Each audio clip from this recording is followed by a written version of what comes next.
त्यांचे बंधुराज मागाले एका बाईटमध्ये म्हणलेत की संतोष देशमुख प्रकरणाचा कुणी संधीचा म्हणून घेऊ नये.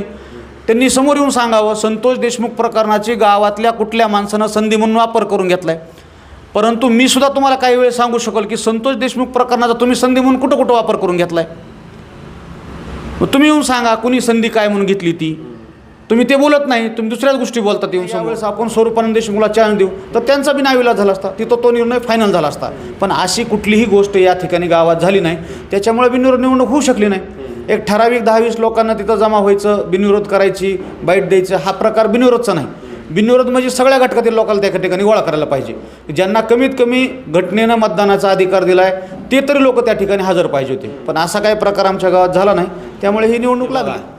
मी इलेक्शनला उभा राहिलो ती म्हणजे माझ्या गावकऱ्याची इच्छा होती. म्हणूनच गावकऱ्यांना मी यापूर्वी केलेल्या कामावर पूर्ण विश्वास आहे आणि यानंतरही त्या गावामध्ये काम मीच करू शकतो आहे असं गावकऱ्याला ज्यावेळेस वाटलं आहे त्यावेळेस मला गावकऱ्यांनी ह्या निवडणुकीमध्ये उभा केलं आहे. अख्ख्या महाराष्ट्राच्या ह्या निवडणुकीकडे लक्ष आहे. हे निवडणूक कुठल्या अँगलमधून लढविणार जाणार आहे हे गावकऱ्यांना माहीत होतं. परंतु माझा गावकरी आणि माझा मतदार एका गोष्टीवर ठाम आहे की तूच आमच्या गावासाठी विकास करू शकतोस आणि तूच आम्हाला न्याय देऊ शकतो.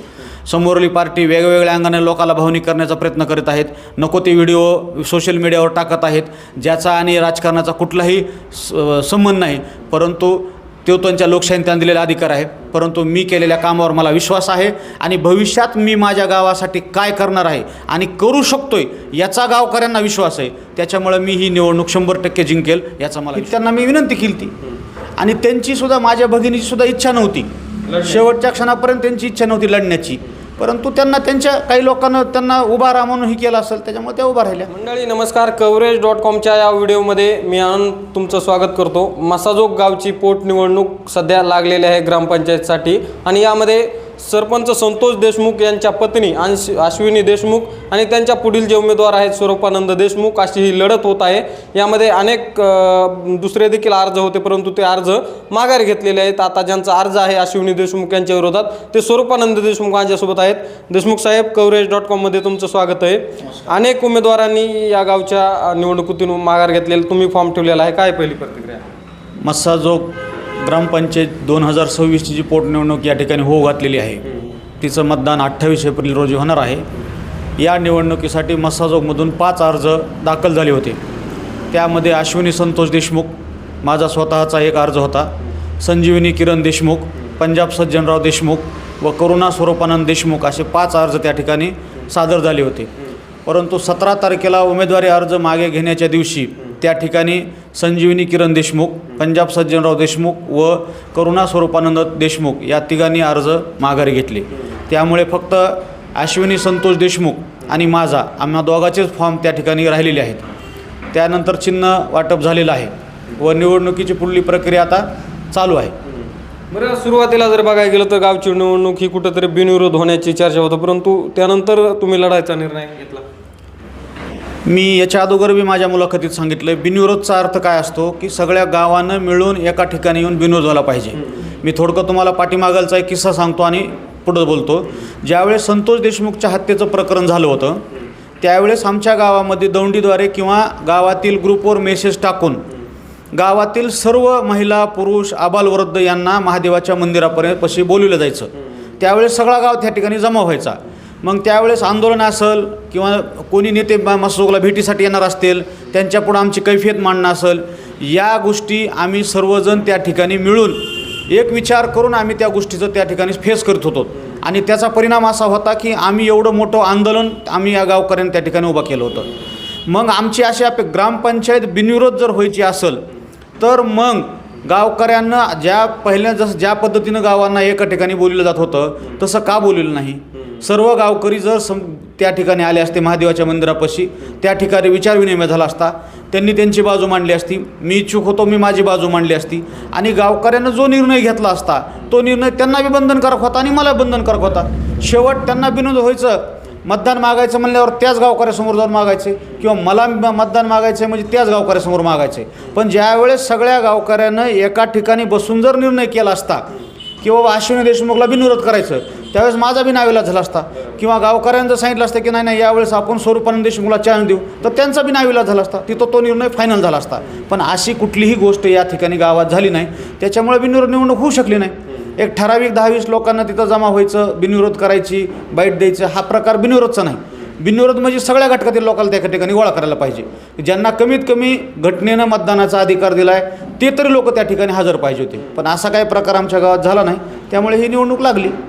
बरं, एका प्रसारमाध्यमांशी बोलताना तुम्ही म्हटलं होतात की अश्विनी देशमुख यांना, माझ्या बहिणीला मी यावेळेस विनंती करणार आहे की सध्या संतोष अण्णा देशमुख यांच्या दुकानामध्ये आपण आहेत, निवडणूक न लढण्याचा निर्णय त्यांनी घ्यावा, असं काही विनंती केली होती का?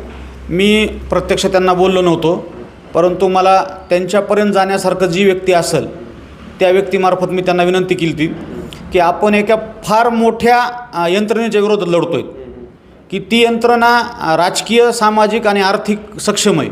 तिला आपल्याला सर्वांना एकजूट होऊनच आपल्याला सामोरे जावं लागेल. मग त्यावेळेस जर आपण राजकीय पार्श्वभूमीवर जर विभक्त झालो तर आपण कुठंतरी आपण विभक्त झाल्यास त्यांचा फायदा होऊ शकतो. त्याच्यामुळं तुम्ही ही केस जोपर्यंत निकाल लागत नाही तोपर्यंत तुम्ही ह्या प्रक्रियेपासून बाजूला व्हा, तुम्ही तुमच्या केसवर फोकस करा. त्यावेळेस आमचं गाव पहिलं बी त्यांच्या पाठीमागं होतं, मी त्यावेळेस बी सांगितलं आहे, आज बी आहेत, आणि 28च्या नंतर निकाल काही बी लागला तरी आम्ही त्यांच्याच पाठीमागं आहेत. संतोष देशमुख खून प्रकरणात केसपर्यंत ही त्यांना मी विनंती केली ती, आणि त्यांचीसुद्धा, माझ्या भगिनीची सुद्धा इच्छा नव्हती, शेवटच्या क्षणापर्यंत त्यांची इच्छा नव्हती लढण्याची, परंतु त्यांना त्यांच्या काही लोकांना त्यांना उभा राहा म्हणून ही केलं असेल, त्याच्यामुळे त्या उभा राहिल्या.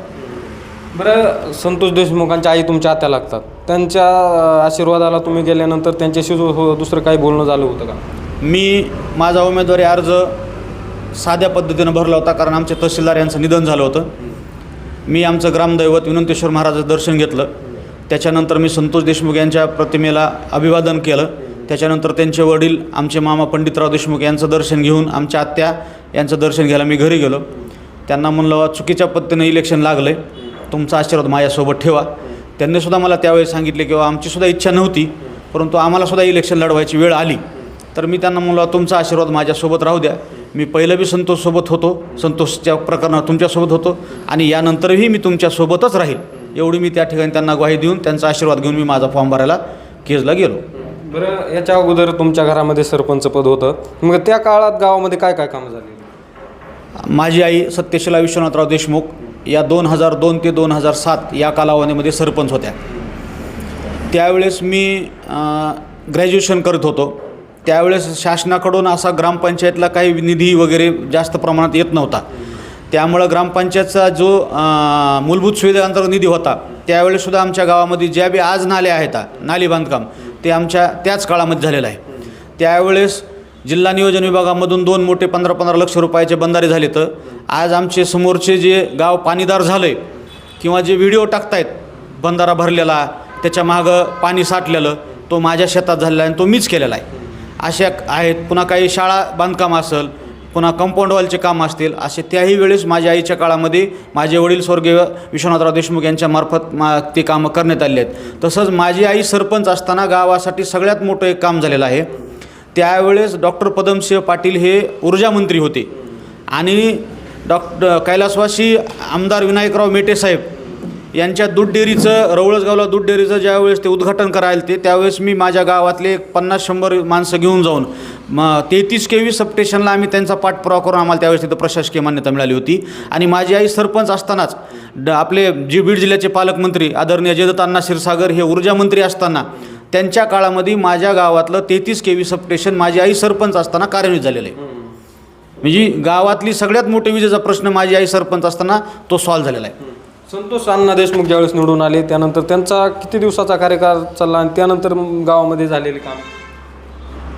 त्याच्या अगोदरचा मी थोडा तुम्हाला पार्श्वभूमी सांगतो. 2017ला आमच्या गावात सरपंचपद हे OBC महिलासाठी सुटलं होतं. त्यावेळेस आमच्या इथल्या सुनीता सुधाकर क्षीरसागर या सरपंच होत्या आणि अश्विनी संतोष देशमुख या उपसरपंच होत्या. त्या काळामध्ये मी पॅनल प्रमुख म्हणून पूर्ण काम करण्याची जबाबदारी माझ्यावर होती. मग त्या काळामध्ये मी MRIGSमधून मसाजोग ते देशमुख वस्ती हा 2 किलोमीटरचा रस्ता केला. मसाजोग ते बेलगाव हा 1 किलोमीटरचा रस्ता केला. मसाजोग ते पिपळाशेत म्हणून एक वस्ती आमची, तिथं 1 किलोमीटरचं मी खडीकरण आणि मजबूतीकरण हे 3 किलोमीटरचा रस्ता मी त्यावेळेस केलेला आहे. मसाजोगमध्ये मी महाराष्ट्रामध्ये पहिल्यांदाच गायगोटा ही योजना मी आणली.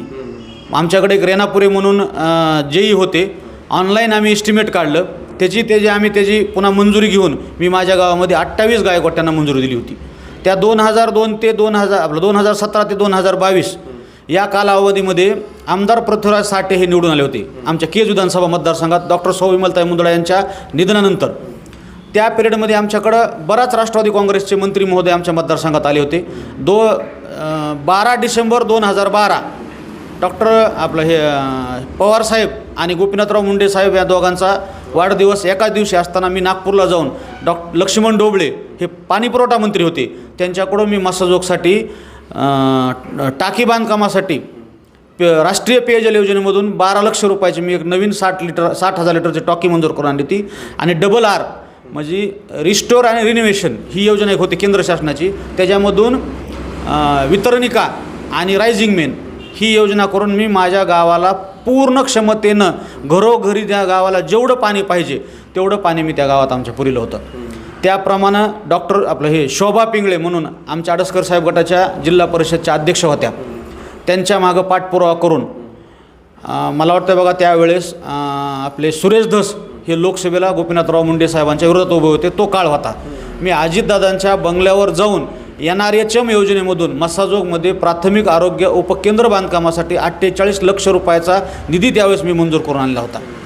पुन्हा मूलभूत सुविधांतर्गत जिल्हा परिषदच्या योजनेमधून मी 15 लाख रुपये आणून गावातील पशुसंवर्धन दवाखाना बांधकाम केलेलं आहे. गावामध्ये मी इनामदार डिप्टी शिव होते इनामदार साहेब म्हणून महिला व बालकल्याण विभागाला त्यांच्यामार्फत मी 3 अंगणवाड्या गावात बांधल्यात.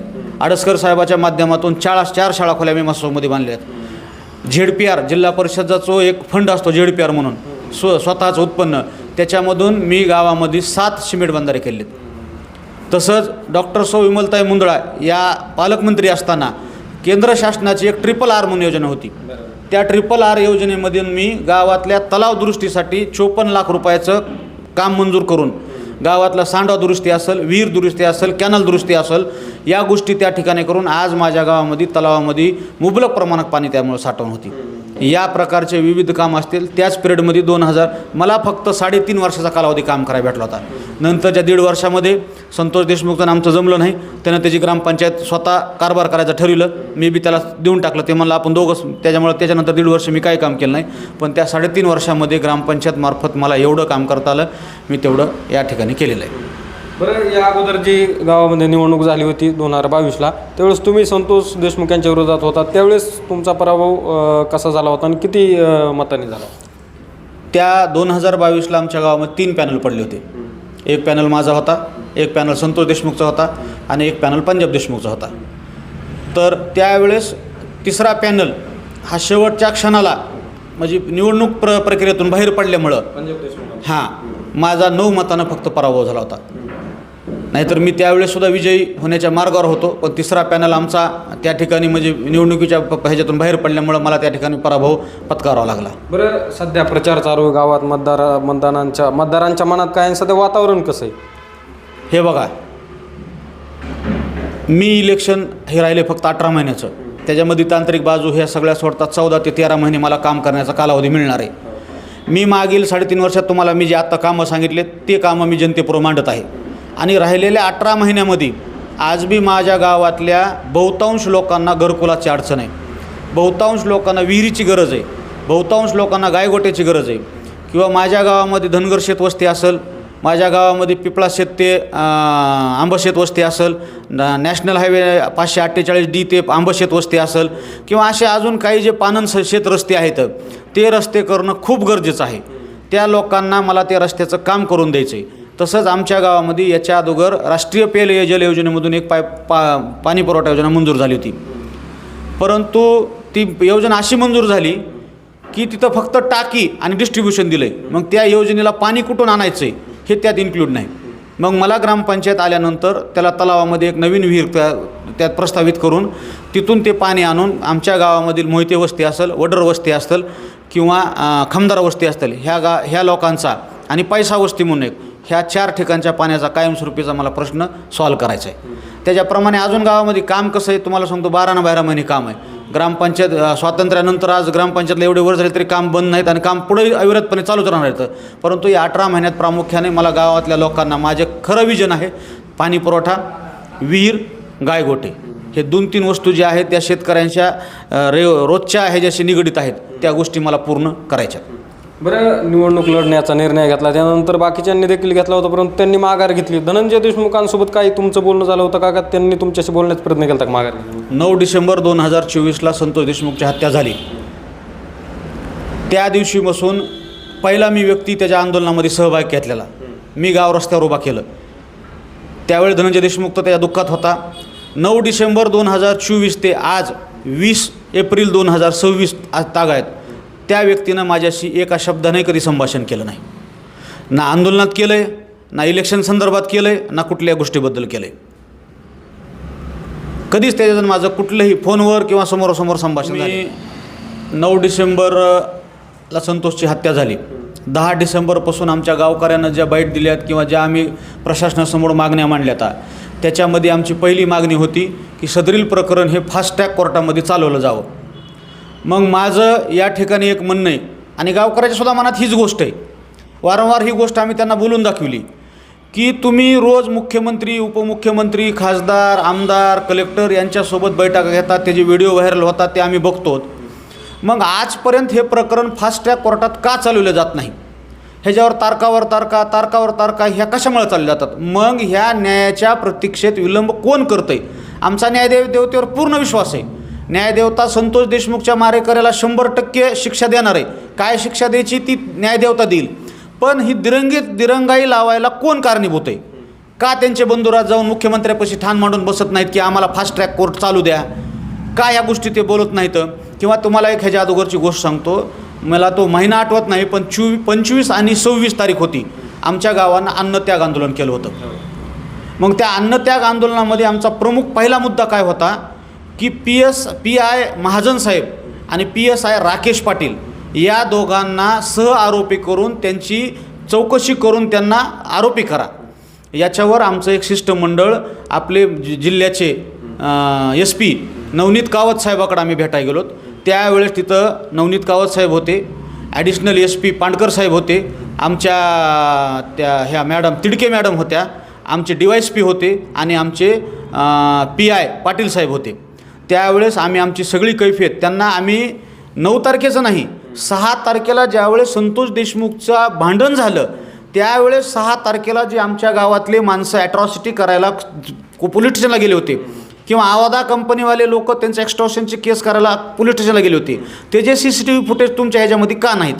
या गोष्टी आम्ही कावत साहेबाला विचारलो. किंवा 6 तारखेपासून जोपर्यंत आमचा तपास SITकडे गेला आहे तोपर्यंतच्या दिवसामध्ये पोलीस स्टेशननं काय केलं आहे ह्याची आम्ही त्यांना विचारपूस केली होती. त्यावेळेस कावत साहेबांना आम्हाला स्पष्ट सांगितलं होतं, तुमचं जे काय म्हणणं आहे day to day, time to time आम्हाला लेखी द्या, मी त्याचं रिइन्व्हेस्टिगेशन करतो आणि जे आमचे अधिकारी आरोपी असतील त्यांना आम्ही आरोपी म्हणून तुमच्या गावापुढून मी सांगतो, नसतील तर का नाहीत म्हणून मी सांगतो. यावर माझ्या गावातले 3, 4, 5 वेळेस लोक ह्या संतोष देशमुखच्या भावाकडं जाऊन तू का लेखी देत नाहीस विचार नाही केल्यानंतर त्यांनी का टाळलं ही गोष्ट लेखी SP साहेबापास्तोर का गेली नाही? मग ह्याच्या मागं नेमकं कोण षडयंत्र चाललं आहे हा बी आम्हाला प्रश्न आहे. का आमच्या संतोष देशमुखला न्याय मिळत नाही? का त्या संतोष देशमुखच्या हे जर राजकारण केलं जातं आहे? पहिल्यापासून तुम्ही फास्ट ट्रॅक कोर्टामध्ये केस मागणी करतात, का फास्ट ट्रॅक कोर्ट चालत नाही? आज 2 वर्ष होत आलेत, जवळपास 17-18 महिने झाले. तर एवढ्या महाराष्ट्रानं त्या केसचा जर बालबोला केला असेल मग बाकीच्या केसमध्ये लवकर निकाल लागतो. मग ह्या केसमध्ये का निकाल लागत नाही? ठीक आहे, बीडच्या कोर्टात निकाल देऊ द्या ना फास्ट ट्रॅक कोर्टानं, त्याच्यानंतर त्यांनी अपील करू द्या, हायकोर्टात जाऊ द्या, सेशन कोर्टात जाऊ द्या, ते पुढचा विषय झाला. परंतु एखाद्या प्रकरणात सजा जर लागली आमच्या गावकऱ्यांना बी न्याय मिळेल ना. आज संतोष देशमुख कुटुंब जेवढं त्या प्रकरणात ही उतावळ आहे तसं आम्ही बी त्याच्यामध्ये उत्साहित ना की केव्हा आमच्या संतोषला न्याय मिळतोय म्हणून. मग ह्या गोष्टी का घडत नाहीत? म्हणजे ज्या न्यायाच्या प्रक्रियेमध्ये महत्त्वाच्या गोष्टी आहेत त्या जाणून बुजून टाळल्या जातात आणि मीडियापुढे येऊन वेगळंच काहीतरी बोलायचं, ह्यानं न्याय मिळणार नाही ना. न्याय हा न्यायालयीन प्रक्रियेनेच मिळतो, त्याच्या एव्हिडन्सवरच मिळतो किंवा त्याच्यामध्ये ज्या गोष्टी व्हायला पाहिजेत त्याच्यातूनच मिळतो. मग ह्या गोष्टी बाजूला का सारल्या जातात? मग ह्याच्या मागं कोण काय राजकारण करतं आहे किंवा संतोष देशमुख प्रकरणाचं संधी कोण करून गेले हे बी मीडियानं तपासायला पाहिजे. किंवा त्यांचे बंधुराज मागायला एका बाईटमध्ये म्हणलेत की संतोष देशमुख प्रकरणाचा कुणी संधीचा म्हणून घेऊ नये. त्यांनी समोर येऊन सांगावं संतोष देशमुख प्रकरणाची गावातल्या कुठल्या माणसानं संधी म्हणून वापर करून घेतला आहे. परंतु मी सुद्धा तुम्हाला काही वेळ सांगू शकेल की संतोष देशमुख प्रकरणाचा तुम्ही संधी म्हणून कुठं कुठं वापर करून घेतला आहे. मग तुम्ही येऊन सांगा कुणी संधी काय म्हणून घेतली ती. तुम्ही ते बोलत नाही, तुम्ही दुसऱ्याच गोष्टी बोलतात येऊन समोर. या 4, 6, 8 महिन्यामध्ये त्यांनी संतोष देशमुख केसबद्दल कोणत्या मीडियासमोर येऊन काय अपडेट दिली मला सांगा.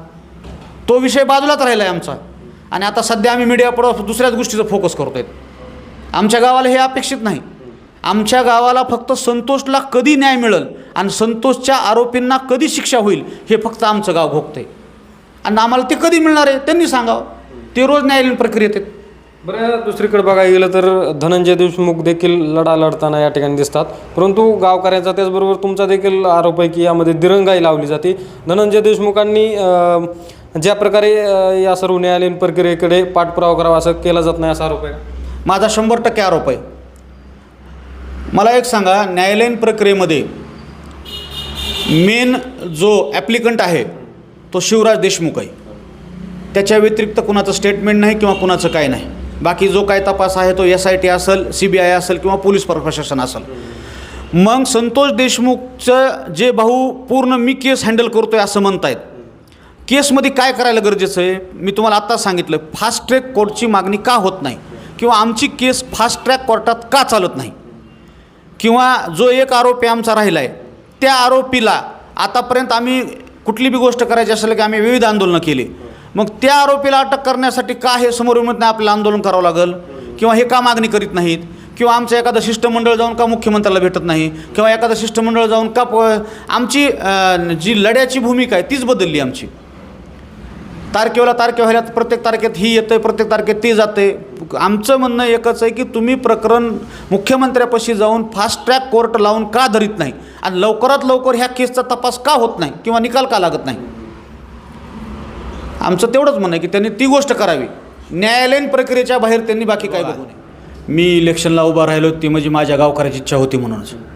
गावकऱ्यांना मी यापूर्वी केलेल्या कामावर पूर्ण विश्वास आहे आणि यानंतरही त्या गावामध्ये काम मीच करू शकतो आहे असं गावकऱ्याला ज्यावेळेस वाटलं आहे त्यावेळेस मला गावकऱ्यांनी ह्या निवडणुकीमध्ये उभा केलं आहे. अख्ख्या महाराष्ट्राच्या ह्या निवडणुकीकडे लक्ष आहे. हे निवडणूक कुठल्या अँगलमधून लढविणार जाणार आहे हे गावकऱ्यांना माहीत होतं, परंतु माझा गावकरी आणि माझा मतदार एका गोष्टीवर ठाम आहे की तूच आमच्या गावासाठी विकास करू शकतोस आणि तूच आम्हाला न्याय देऊ शकतो. समोरली पार्टी वेगवेगळ्या अंगाने लोकाला भावनिक करण्याचा प्रयत्न करीत आहेत, नको ते व्हिडिओ सोशल मीडियावर टाकत आहेत ज्याचा आणि राजकारणाचा कुठलाही संबंध नाही, परंतु तो त्यांच्या लोकशाहीने त्यांना दिलेला अधिकार आहे. परंतु मी केलेल्या कामावर मला विश्वास आहे आणि भविष्यात मी माझ्या गावासाठी काय करणार आहे आणि करू शकतोय याचा गावकऱ्यांना विश्वास आहे. त्याच्यामुळे मी ही निवडणूक 100% जिंकेल याचा मला विश्वास. नक्कीच मंडळी, हे होते स्वरूपानंद देशमुख. मसाजोगमध्ये जे निवडणूक सध्या लढणार आहेत ते उमेदवार होते अश्विनी देशमुख यांच्यासमोरचे. या ठिकाणी जर बघायला गेलं तर coverage.com सोबत बोलत असताना त्यांनी अनेक खुलासे केले आहेत. यामध्ये अश्विनी देशमुख यांच्या मनामध्ये निवडणूक लढायची नव्हती, परंतु त्यांना कोणीतरी त्यांच्याच जवळच्याने हा फोर्स केलेला आहे असं देखील त्यांनी यामध्ये गौप्यस्फोट केलेला आहे. त्याचबरोबर संतोष देशमुख यांच्या आई म्हणजेच स्वरूपानंद देशमुख यांच्या आत्या त्यांचं सुद्धा म्हणणं होतं की आम्हाला ही निवडणूक लढायचीच नव्हती, ही परिस्थिती नव्हती, पण कुठेतरी आम्हाला देखील दबाव असल्याचं ते बोललं जातं आहे. त्यानंतर ही जी निवडणूक आहे यामध्ये लोकांना भावनिक केलं जातं आहे असा देखील आरोप स्वरूपानंद देशमुख यांनी केलेला आहे. नक्कीच आता या निवडणुकीत पुढे काय घडतंय तेच पाहणं महत्त्वाचं ठरणार आहे. coverage.com मध्ये मी इथंच थांबतोय. धन्यवाद.